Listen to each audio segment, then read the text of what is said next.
Welcome to CTET 2024। तो आज का हमारा नया टॉपिक है Sigmund Freud psychosexual theory. Okay, तो ये फ्रॉइड की थ्योरी है जो कि साइकी पे बेस्ड है। साइकी मतलब टोटलिटी ऑफ माइंड होता है।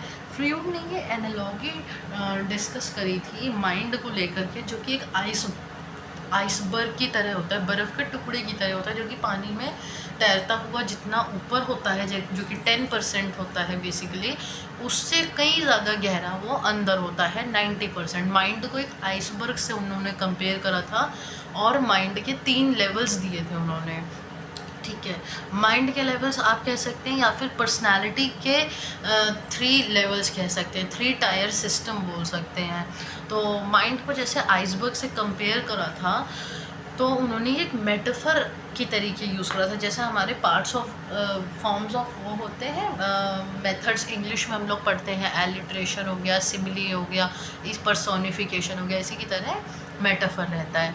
और जैसे कि ये 90% पानी में जो है पार्ट आइस का, वो ग्लेशियर से अलग है। 10% ऊपर तैर रहा है और वही हम लोगों को बस नज़र भी आ रहा है। तो ये ऐसे ही हमारी पर्सनालिटी भी होती है। जो सरफेस पे है, जो नज़र आती है, वो होती है consciousness, which consists of thoughts that are focus on our attention now, and this is seen as the tip of iceberg.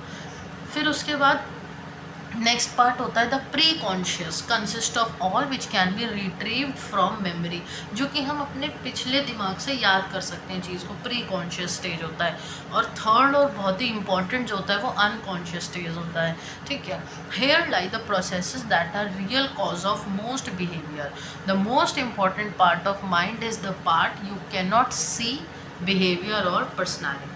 ये बहुत ही इंपॉर्टेंट पार्ट होता है 90%, जो कि हम लोगों को नज़र नहीं आता है, जो हमारे अंदर की बिहेवियर होता है और पर्सनालिटी होती है।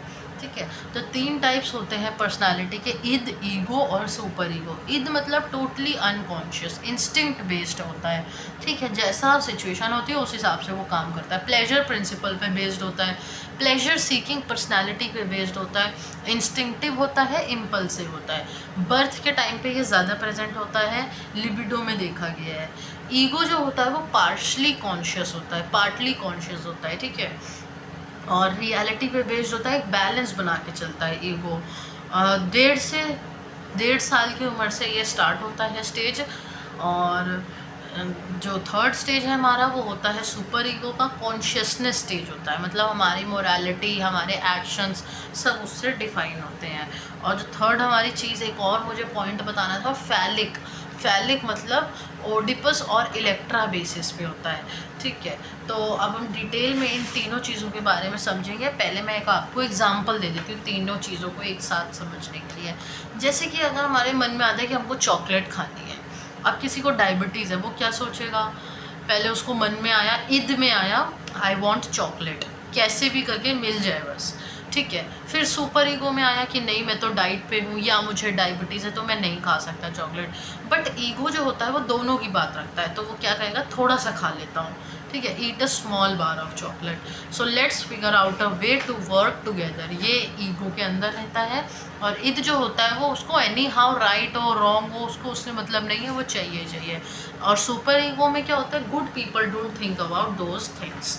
ठीक है, वो अपने मॉरल्स पे ही चलता है।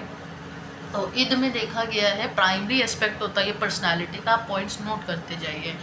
Freud believe that it is a mass of blind instincts, it is amoral, it possesses no sense or values, it can't distinguish between good and evil, it is dominated by the pleasure principle, the id processes are unconscious, the id comprises of 2 kinds of biological instincts or drives which Freud called eros and thanatos. Eros means life instincts like happiness, life involving in life, intercourse, want to live, and thanatos means death instincts, destruction, arrogance, anxiety, depression. Okay, तो उन्होंने ईद को बोला है कि उसे करने ही करना है, ईद मतलब अपना काम करने ही करना है, सही हो गलत हो उससे कोई मतलब नहीं है। ठीक है, 2 पार्ट्स में भी इसको डिवाइड करा उन्होंने, एरोज और थैनेटोज पे।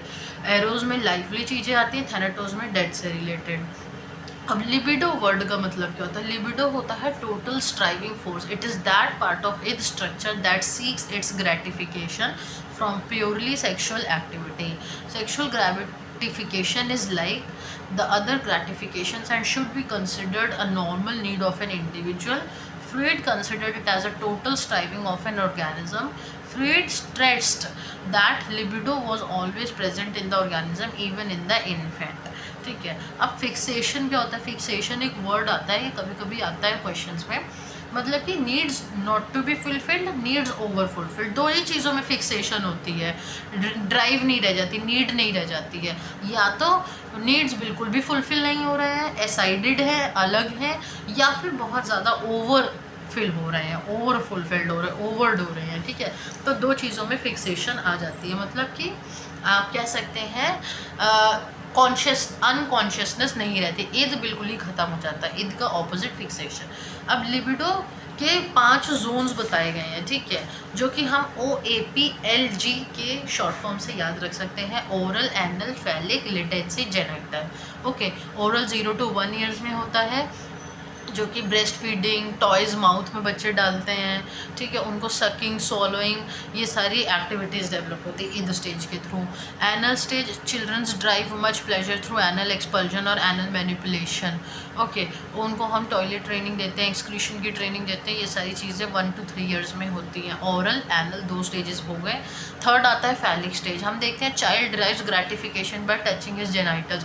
Oedipus and Electra complexes develop. Oedipus और इलेक्ट्रा कॉम्प्लेक्सेस डेवलप होते हैं फैलिक स्टेज में 3 to 6 ईयर्स में. मतलब Oedipus means son to mom attachment and Electra means daughter to dad attachment. Okay. Then आता है 6 to 13 ईयर्स में लेटेंसी स्टेज. मतलब कि स्कूल एज जो होती है. तो यहाँ पे बच्चे बहुत ज़्यादा बिजी हो जाते हैं स्कूल की एक्टिविटीज़ में. देन आता है genital stage, puberty to death को लेकर के. During the final stage of psychosexual development the individual develops a strong interest towards the opposite organism. ये होता है 5 स्टेजेस हमारे ईद के. ओके. लिबिडो के, स्टिमुलेशन के. और क्रिटिसिज्म इनकी थ्योरी का क्यों हुआ था? क्योंकि ये जो सैम्पल्स कलेक्ट करते थे वो पेशेंट्स के थ्रू कलेक्ट करते थे, फ्लूइड, और इन्होंने सेक्सुअलिटी को बहुत ज़्यादा इंपॉर्टेंस दी, इन्वायरमेंट को इम्पॉर्टेंस नहीं दी, इसलिए इनकी थ्योरी को क्रिटिसिज्म मिला. अब ये तो टॉपिक हो गया सिगमंड फ्रॉइड की थ्योरी का.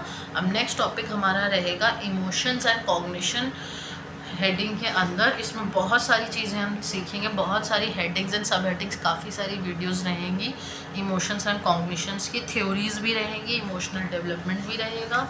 तो आगे keep learning, keep growing. Thank you for connecting. Bye bye. Have a great day ahead.